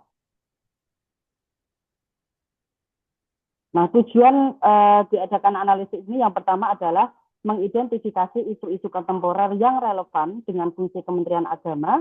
Kemudian yang kedua, menganalisis karakteristik dan potensi dampak isu terhadap kehidupan bermasyarakat, berbangsa, dan bernegara. Kemudian untuk tujuan analisis yang ketiga, menganalisis penyebab isu yang dianggap paling mengancam di Kementerian Agama. Kemudian tujuan yang keempat, merumuskan strategi pencegahan dan penanggulangan isu paling mengancam menggunakan pendekatan APKL. Dan tujuan selanjutnya yaitu menentukan peran strategi CPNS Kementerian Agama dalam penanganan isu. Nah, identifikasi isu kontemporer ini sudah kami rumuskan. Isu kontemporer yang pertama adalah intoleransi dan radikalisme berbasis agama. Potensi AGHT-nya adalah ancaman terhadap persatuan dan stabilitas bangsa. Kemudian untuk isu kontemporer yang kedua, minimnya pemahaman tentang moderasi beragama di kalangan generasi muda. Potensi AGHT-nya berupa tantangan dalam pendidikan karakter generasi muda. Isu kontemporer yang ketiga, penyebaran paham ekstrim dalam beragama melalui media sosial. Potensi AGHT-nya yaitu hambatan dalam pelaksanaan moderasi beragama. Selanjutnya, isu kontemporer politisasi simbol keagamaan. Potensi AGHT-nya yaitu ancaman terhadap netralitas dan etika beragama. Isu yang selanjutnya, penyalahgunaan status tokoh agama untuk kepentingan politik praktis. Potensi AGHT-nya yaitu gangguan terhadap netralitas dan demokrasi di NKRI. Kemudian isu kontemporer yang terakhir yaitu diskriminasi terhadap kelompok agama yang minoritas. Potensi AGHT-nya adalah gangguan terhadap keadilan dan HAM atau hak asasi manusia. Data dan fakta pendukung. Yang pertama mengenai intoleransi dan radikalisme berbasis agama, berdasarkan data yang kami temukan, dari BNPT tahun 2023 menemukan sebanyak 2.670 konten digital bermuatan intoleransi dan radikalisme dengan generasi Z, perempuan, dan anak-anak sebagai kelompok paling rentan. Survei Mata Air Foundation dan Alfara Research Center menunjukkan 23 hingga 23,4% mahasiswa dan pelajar terpapar paham radikal dengan 16 hingga 18% pendukung khilafah dan menolak Pancasila. Kemudian mengenai minimnya pemahaman moderasi beragama pada generasi muda, tadi menunjukkan milenial banyak terpapar ajaran agama dari internet tanpa pengawasan, sehingga rentan terhadap narasi ekstrem. Survei Alfara pada tahun 2018 juga menemukan sebanyak 17,8% milenial mendukung khilafah, menandakan tumbuhnya paham konservatif akibat paparan otoritas agama digital yang tidak moderat. Penyebaran paham ekstrim via media sosial. BNPT pada tahun 2023 mencatat lebih dari 2.600 konten ekstrim di media sosial, terutama Facebook dan Instagram, dengan target utama Gen Z dan perempuan. Selain itu, pada tahun 2017, ISIS mengoperasikan lebih dari 60 channel Telegram berbahasa Indonesia yang aktif menyebarkan konten kekerasan setiap hari, menjadikan media sosial sebagai pusat radikalisme dan rekrutmen anggota. Nah, sebelumnya, Mas, isu yang yang kami anggap paling mengancam ya, yaitu intoleransi dan radikalisme berbasis agama adalah kian menyebarnya melalui media sosial, baik melalui ceramah dan pendidikan non formal. Kelompok ini menolak Pancasila, menolak demokrasi dan keberagaman, serta menyasar generasi muda, ASN, dan komunitas keagamaan. Penyebab utamanya meliputi kurangnya literasi keagamaan moderat, maraknya ceramah tidak tersertifikasi, minimnya pengawasan konten ekstrim, dan ketimpangan sosial ekonomi yang dimanfaatkan untuk rekrutmen ideologis. Nah, metode analisis yang kami gunakan adalah APKL. Yang pertama, analisis potensi. Isu toleransi dan radikalisme berpotensi besar menjadi ancaman langsung terhadap satu, persatuan dan kesatuan bangsa, stabilitas sosial politik, harmonisasi antar umat beragama, kinerja pelayanan publik khususnya oleh ASN. Nah, yang kedua, penilaian karakteristik PK. Berdasarkan karakteristik yang pertama yaitu berbasis ideologi keagamaan eksklusif. Penjelasannya menolak nilai Pancasila dan NKRI. Kemudian yang kedua bersifat laten dan masif. Penjelasannya tersebar melalui dakwah digital, grup tertutup, dan forum daring. Kemudian karakteristik yang ketiga menargetkan generasi muda dan ASN. Penjelasannya itu ASN jadi sasaran infiltrasi radikalisme lunak. Kemudian karakteristik yang keempat menggunakan simbol agama untuk agenda politik. Nah, terjadi saat pemilu atau konflik kebijakan keagamaan. Konsekuensinya, jika intoleransi dan radikalisme tidak diantisipasi, maka dampaknya pertama, akan terjadi konflik horizontal dan perpecahan sosial. Kemudian munculnya pemberontakan ideologis terhadap NKRI dan Pancasila, ASN bisa bersifat tidak netral, dan pelayanan publik bisa terganggu. Kemudian terhambatnya pembangunan nasional akibat instabilitas sosial. Nah, langkah-langkah penanggulangan meliputi yang pertama kebijakan penguatan regulasi ASN anti radikalisme, integrasi moderasi beragama dalam kurikulum dan pelatihan ASN, serta revisi kebijakan diskriminatif. Kemudian untuk teknisnya, diadakannya sosialisasi moderasi beragama, peningkatan kapasitas guru atau penceramah bersertifikat moderat, dan penguatan FKUB serta penyuluh lintas agama. Nah, kita sebagai CPNS Kementerian Agama memiliki peran yang sangat strategis, yang sangat penting dan harus dijalankan adalah kita harus bersikap netral, profesional, dan moderat. Mengimplementasikan moderasi beragama, mengikuti pelatihan anti-radikalisme, membangun narasi digital yang bercitra positif, menjadi penghubung negara dan masyarakat untuk harmoni sosial, serta melaporkan indikasi radikalisme sesuai prosedur. Nah, Kementerian Agama berperan penting menangani intoleransi dan radikalisme berbasis agama. CPNS sebagai generasi baru ASN harus menjadi garda depan dalam memerangi intoleransi dan menguatkan moderasi beragama demi terciptanya Indonesia yang rukun dan toleran. Demikian presentasi dari kami kelompok 2. Terima kasih. Wassalamualaikum warahmatullahi wabarakatuh. Waalaikumsalam. Terima kasih Mbak Naimah ya atas presentasinya dan kawan-kawan kelompok tadi. Satu catatan Mbak, boleh diberikan? Iya. Ya, data panjenengan sudah bagus, paparan dari isu-isu yang dikembangkan. Ini sebagai pelengkap dari Mbak Ayu tadi dan kawan-kawan, ya. Di atas sudah ada beberapa data sebagai referensi. Nah, ini nanti yang panjenengan di RA, ya. Ini nanti upayakan punya data yang terreferensi seperti itu. Hanya di prosesnya, bagaimana kita menggunakan USG atau APKL belum disampaikan, ya, untuk menjadikan dari 3 atau 5 tadi menjadi isu-isu aktual menjadi core isunya belum.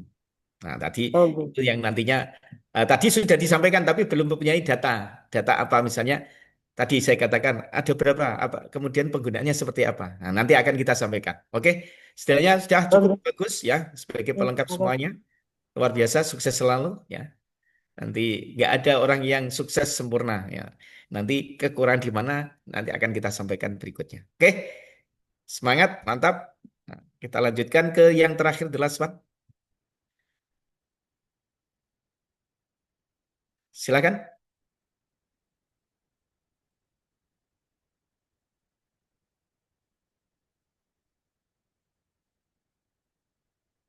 Silakan, ya, langsung saja. Ya.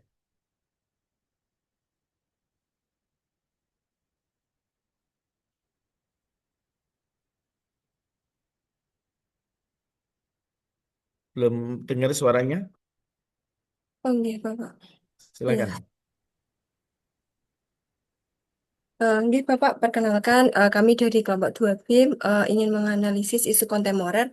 Ini sebenarnya langsung saja, Bapak, judi online Ya. dan pinjaman online. Mm-mm. Silakan. Jadi yang pertama itu adalah definisi. Kita tahu bahwasanya isu kontemporer ini merupakan masalah yang sedang hangat dibicarakan dan menjadi perhatian, sehingga dapat menimbulkan ancaman, gangguan, hambatan, dan tantangan bagi negara Indonesia.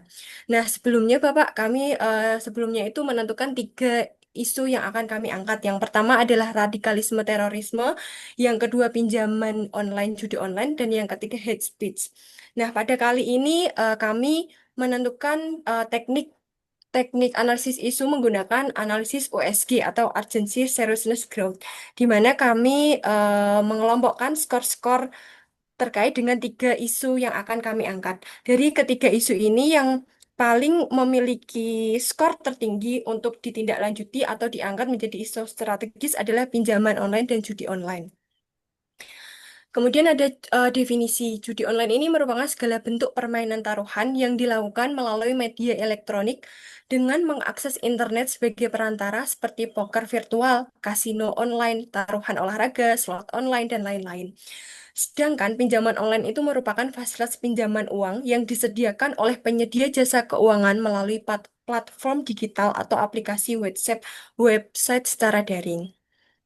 Nah, kita tahu bahwasanya kondisi perekonomian Indonesia ini sedang lesu-lesunya karena mulai dari melonjaknya harga bahan pokok seperti beras atau mungkin bahan pangan lainnya, kemudian kemudian melemahnya perputaran uang di pasar karena kami melihat bahwasanya eh, daya beli masyarakat itu turun. Kemudian perjudian ini dianggap sebagai jalan pintas dalam mendapatkan hasil yang cukup besar dengan pengorbanan yang kecil. Karena bagi mereka yang melakukan judi itu mengharapkan kemenangan terus-menerus. Padahal sistem judi online ini dirancang sedemikian rupa untuk membuat pemain itu kalah. Sehingga masyarakat umumnya yang melakukan pinjaman online ini akibat kekalahan dari permainan judi online. Di sini kami mencari data dari PPATK, di mana PPATK ini mencatat pengungkapan kasus judi atau judi online dengan total transaksi itu pada tahun 2024 lalu itu sebesar 359,81 triliun. Kemudian menurut berita CNBC Indonesia, di mana Menteri Koordinator Bidang Politik dan Keamanan Budi Gunawan mengklaim bahwa total perputaran uang judi online di Indonesia itu per tahun 2024 tahun lalu mencapai 900 triliun. Nah, kami juga menghimpun data dari PPATK menunjukkan bahwa jumlah deposit yang dilakukan oleh pemain berusia 10 sampai 16 tahun lebih dari 2,2 miliar. Sedangkan usia 17 sampai 19 tahun mencapai 47,9 miliar dan deposit tertinggi di usia antara 31 sampai di usia antara 31 sampai 40 tahun mencapai 2,5 triliun, di mana 71,6% masyarakat yang melakukan judol atau judi online berpenghasilan di bawah 5 juta dan memiliki pinjaman di luar pinjaman perbankan, koperasi, dan kartu kredit. Bahkan kami juga kemarin itu sempat membaca bahwasanya tidak hanya dari kalangan bapak-bapak ataupun remaja, tetapi juga ibu rumah tangga juga yang melakukan judi online. Nah, ini kami mencari sumber di dalam Journal of Social Science Research, di mana ada faktor pendorong judi online. Yang pertama adalah faktor internal, yang kedua adalah faktor eksternal. Faktor internal itu yang pertama adalah faktor ekonomi, di mana karena pengennya kaya lebih cepat, jadi mereka menghalalkan segala cara untuk melakukan judi online, sehingga berharapnya nantinya akan dapat uang lebih mudah gitu. Kemudian yang kedua adalah faktor persepsi akan permainan judi, bahwasanya mereka menganggap eh, judi online ini akan bisa menang sesering mungkin, padahal realitanya disetting untuk kalah terus seperti itu. Yang ketiga adalah faktor kesadaran hukum, di mana faktor kesadaran hukum itu erat kaitannya dengan literasi digital. Literasi digital di Indonesia cenderung masih cukup rendah. Kemudian faktor eksternal itu sendiri merupakan perkembangan teknologi di mana teknologi yang berkembang sangat pesat ini tidak diimbangi dengan literasi digital tadi. Kedua adalah faktor dari lingkungan, yang terutama dari lingkungan penjagaan dari lingkungan keluarga terlebih dahulu. Kemudian ada dampak pinjaman dan judi online. Yang pertama jelas dampak psikologis. Dampak psikologis itu bisa kecanduan atau adiktif. Kemudian ada juga pengganggu kesehatan mental. Bahkan Bapak kalau mungkin saya boleh sharing, dulu ketika saya masih di Belitung, itu dampak dari judi online dan pinjaman online itu bahkan sampai bunuh diri. Dan banyak sekali kasus di sana bunuh diri akibat pinjaman online dan judi online. Kemudian yang kedua adalah jelas itu dampak ekonomi atau kerugian secara finansial, karena judi online itu mungkin bisa mungkin bisa menang tapi seringnya kalah, jadi tetap akan mendapatkan kerugian finansial yang jauh lebih banyak dibandingkan keuntungannya. Kemudian ada juga dampak sosial, di mana dampak sosial ini meningkatkan tindakan kriminalitas. Kriminalitas ini bisa sampai ke pembunuhan, bisa sampai ke pelecehan seksual dan lain sebagainya. Dan yang kedua adalah isolasi sosial atau kerusakan hubungan interpersonal. Hal ini erat kaitannya dengan hubungan antar manusia, di mana biasanya kalau misalkan sudah terjerat dengan judi online atau pinjaman online itu bisa hutang berhutang yang nanti menimbulkan permasalahan, bahkan bisa sampai ancam mengancam dan lain sebagainya. Nah, ini kami membuat upaya pencegahan yang mana upaya pencegahan ini yang pertama adalah penegakan hukum dengan penguatan regulasi dan penindakan secara tegas. Dalam hal ini tertuang dalam pasal 303 KUHP. Yang kedua adalah peran aktif masyarakat dengan peningkatan kesadaran digital. Yang ketiga adalah pendidikan moral dan agama, terutama dimulai dari keluarga terlebih dahulu, kemudian baru nanti di lingkungan sekolah dan mungkin di lingkungan kerja dan lain sebagainya. Dan yang ketiga, adanya program edukasi dan rehabilitasi yang komprehensif untuk membantu individu berhenti dari kecanduan judi online. Sekian Bapak presentasi dari kami. Baik, terima kasih atas presentasinya. Ya, untuk yang terakhir ini belum ditentukan proses di USG atau APKL yang dibuat untuk acuan ya, menjadi isu, analisis isunya ya, kemudian jadi core issue. Baik, tapi nggak apa-apa. Kemudian yang kedua untuk kutipan, ini sebaiknya panjenengan misalnya di jurnal apa tadi ya, itu Iya. dicantumkan tahun berapa. Nah, Oh ya, itu akan lebih bagus lagi. Oke. Gitu ya. Iya, sebenarnya sudah saya jadikan satu file sih Pak, jurnal-jurnal yang kami pakai, tapi mungkin belum belum sempat untuk memindahkan tahun-tahunnya dan lain sebagainya. Baik. Iya Pak. Oke, terima kasih semuanya ya eh, atas presentasi dan paparannya, sudah kerjasamanya. Kita lanjut, G. Masih ada beberapa menit. Di santai saya yang ini maju. Boleh di stop screen. Mantap presentasinya teman-teman semuanya, baik video maupun ini ya, analisis isunya. Boleh ditutup, Mbak? Share screen-nya. Ya, baik. Terima kasih. Izin saya share screen, ya. Kita lanjut. Ya, masih ada beberapa menit. Sudah nampak, ya? Kita akan masuk di kedua. Ya. Ini kemudian kita sudah review, ya sudah sampaikan melalui beberapa kajian. Ya, kemudian dari kapan kita bisa mengintegrasikan, mengimplementasikan ya wawasan kebangsaan dan nilai-nilai bela negara, dimulai dari siapa? Mulai dari kita sendiri, mulai dari hal-hal kecil, dan dari kapan? Mulai dari saat ini. Ini kita berikan dharma bakti yang terbaik untuk nusa dan bangsa. Ya, dari spektrum ini kita berharap sebagai ASN kita sudah bisa menelaah dari sana. Baik, kita lanjut ya analisis isu kontemporer. Ya. Tadi sudah teman-teman dikutip kita memang itu adalah tugas sebagai pemantik awal, di mana kita akan melihat lebih jauh. Dari mana kita bisa melihat itu adalah ini nanti akan analisis isu kontemporer ada kaitannya dengan agenda keempat ya, rencana aktualisasi atau coaching habituasi. Nah, berangkat dari mana sifat manusia yang bernafsu dan berakal menuju adanya kehidupan yang dinamis.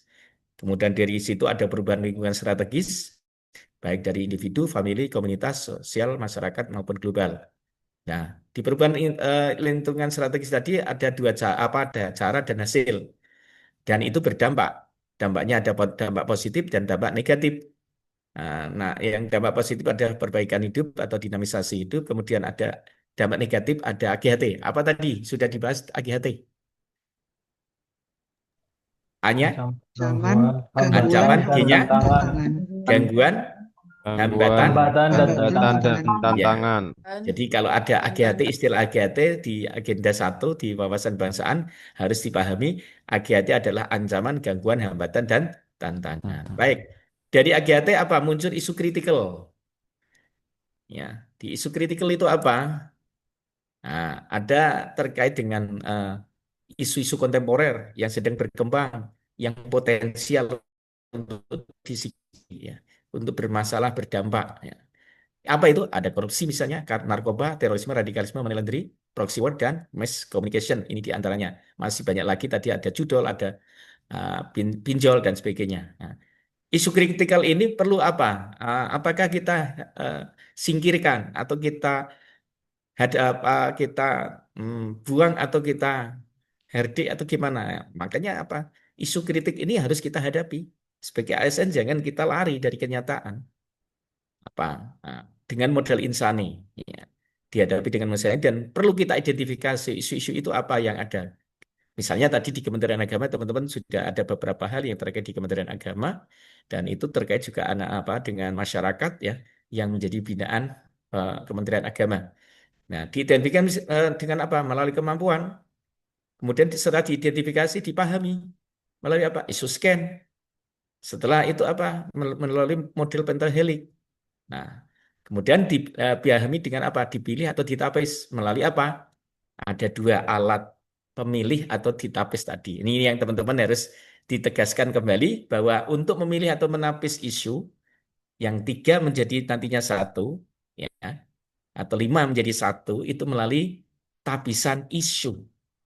Isu itu dipilih dari 3 atau 5 menjadi 1, namanya core issue, menggunakan alat 2.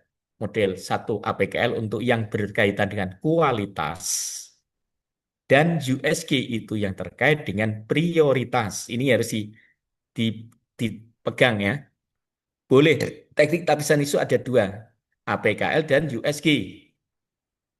APKL untuk terkait isu yang terkait dengan kualitas, kita bagaimana meningkatkan kualitasnya. Yang kedua terkait dengan apa? Prioritas, yaitu USG.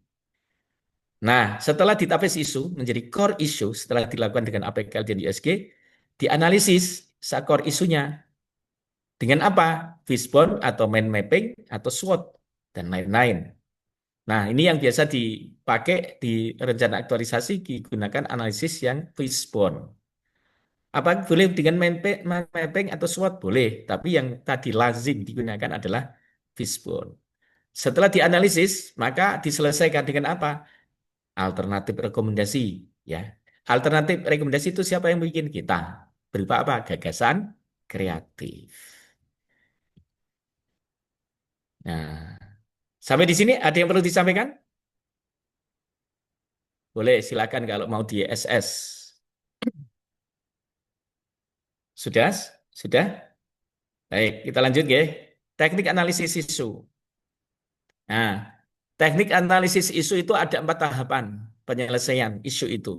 Yang pertama, melalui identifikasi dan deskripsi isu tadi ya.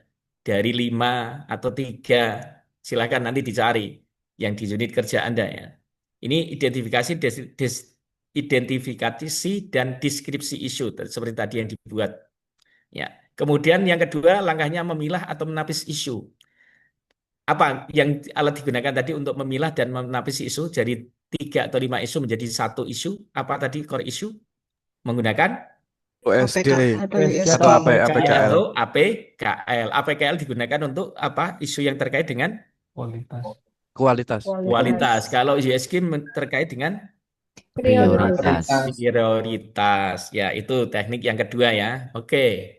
Yang ketiga apa? Mendalami atau menganalisis isu.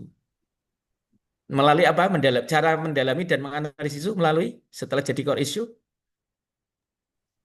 apa? Mind mapping, fishbone, SWOT. Ya, tapi kita biasanya menggunakan apa? Fishbone atau tulang ikan. Nah, yang terakhir apa? Tahap keempat adalah alternatif penyelesaian. Melalui apa? Gagasan kreatif. Ya, gagasan kreatif siapa yang membuat? Kita. Ya, setelah jadi core issue didalami dengan analisis isu tadi, maka gagasan untuk menyelesaikan isu itu tadi seperti apa solusinya yang implementatif. Ya, ini kita yang membuat. Oh, terobosannya ini. Jadi identifikasi isu apa? Dari resilience scanning. Dari apa? Kepekaan kebutuhan seseorang terhadap kondisi Kementerian Agama misalnya kalau kita di Kementerian Agama. Yang kedua bisa dilihat dari apa? Mengkaji ada kesenjangan gap antara kondisi dan yang seharusnya dengan yang terjadi. Ada masalah tidak seimbang, maka perlu sikap untuk kemampuan berpikir kritis. Ya, deskripsi isu. Apa itu deskripsi isu? Nah, kalau kita membuat deskripsi isu, itu ada lingkupnya isu. Terkait dengan apa? Instansi atau tempat kerja, ada masyarakat, nasional atau bangsa. Yang tadi di kaitan yang sudah ditugas kelompok buat sebenarnya apa? Isu-isu yang terkait nasional atau bangsa negara di Kementerian Agama. Nanti di rencana aktualisasi agenda 4, saudara sekalian nanti akan dihadapkan untuk tugas individu terkait dengan instansi tempat kerja panjenengan. Lingkup isunya. Yang kedua apa? Deskripsi isu harus apa? Memenuhi 3 hal. Ada kondisi masalah isu saat ini disertai dengan data dan fakta pendukung tadi ya. Ada data faktanya. Jangan kita asal menulis tapi tidak ada data fakta. Nanti bisa dieliminir orang bahwa kita dianggap menuduh, membuat masalah yang tidak benar. Tapi kalau sudah ada data fakta, itu bisa sebagai argumen kita menegaskan bahwa ini memang terjadi. Yang kedua ada apa? Dampak jika masalah atau isu itu tidak diselesaikan, hubungannya dengan apa? Hubungan kausalitas. Jika tidak diselesaikan maka terjadi bla bla bla bla bla. Tadi sudah disebutkan juga ada. Yang terkait yang ketiga apa? Di situ terkait dengan para pihak yang terlibat. Siapa yang terlibat di sana? Oke. Nah, ini teman-teman yang harus saudara yakinkan, harus dicatat ulang, nanti ketika tidak bertemu dengan saya. Rumusan isu itu harus bersifat pernyataan negatif. Oke? Pernyataan bersifat negatif mengenai suatu isu yang ditulis secara singkat, jelas, memuat apa? Fokus, lokus, dan waktu terjadinya isu tersebut. Jadi yang rumusan isu harus apa? Jadi core isu itu 1. Pernyataan negatif, isu itu ditulis secara singkat, jelas, ada lokus, ada fokus, ada waktu terjadinya. Contoh kalimat rumusan isu ini, masih maraknya praktik pungli yang dilakukan oleh pejabat terhadap pelayanan masyarakat di kantor X selama tahun 2025 misalnya. Ini ada fokus, ada lokus, ada pernyataan negatif. Oke.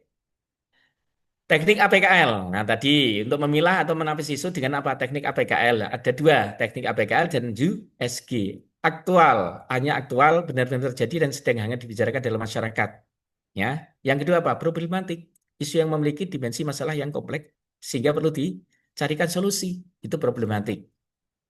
K-nya kekelayakan. Isu yang menyangkut hajat hidup orang banyak, itu namanya kekelayakan.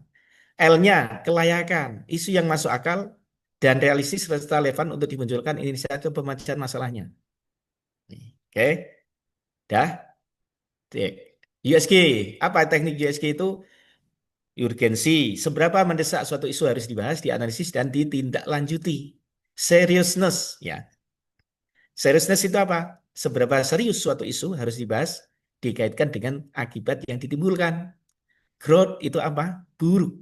Seberapa besar kemungkinan memburuknya isu tersebut jika tidak ditangani sebagaimana mestinya.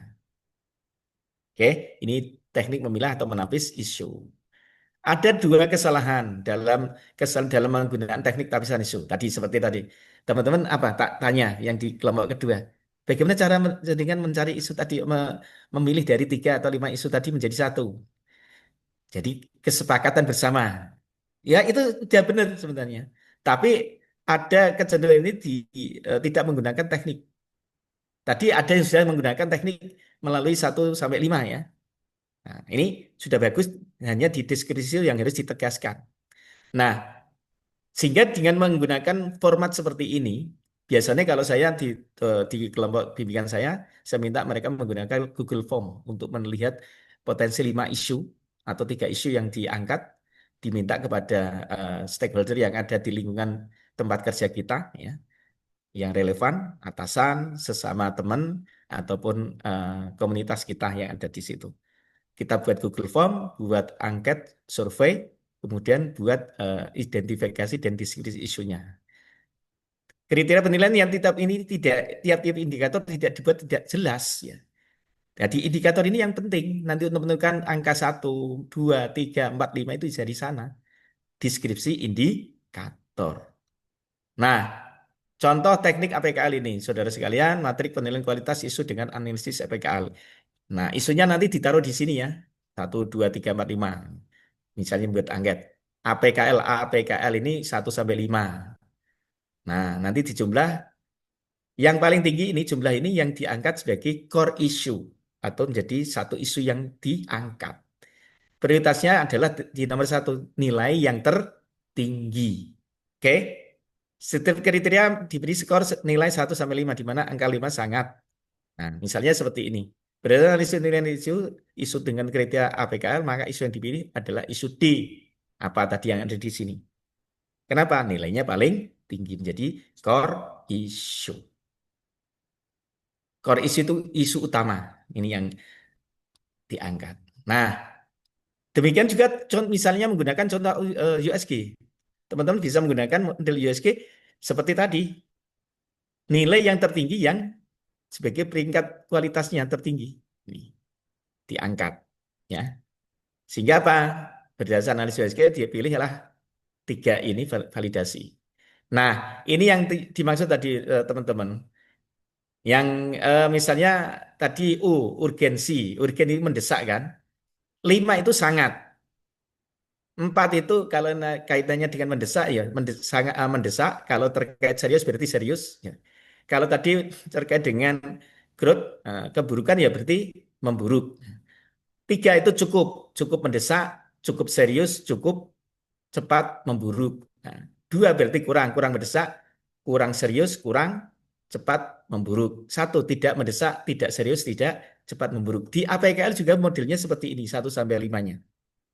Nah, yang perlu ditata teman-teman adalah deskripsi indikator ini. Ini yang harus dibuat disinkronkan. Yang jenengan harus membuat deskripsi ini secara jelas indikator ini. Misalnya yang ini memburuk dalam kurun waktu 1 bulan, ini sangat cepat memburuk. Ini kurun waktu 3 bulan, cepat memburuk. 6 bulan, cukup. 1 tahun, kurang. Lebih dari 1 tahun, tidak cepat.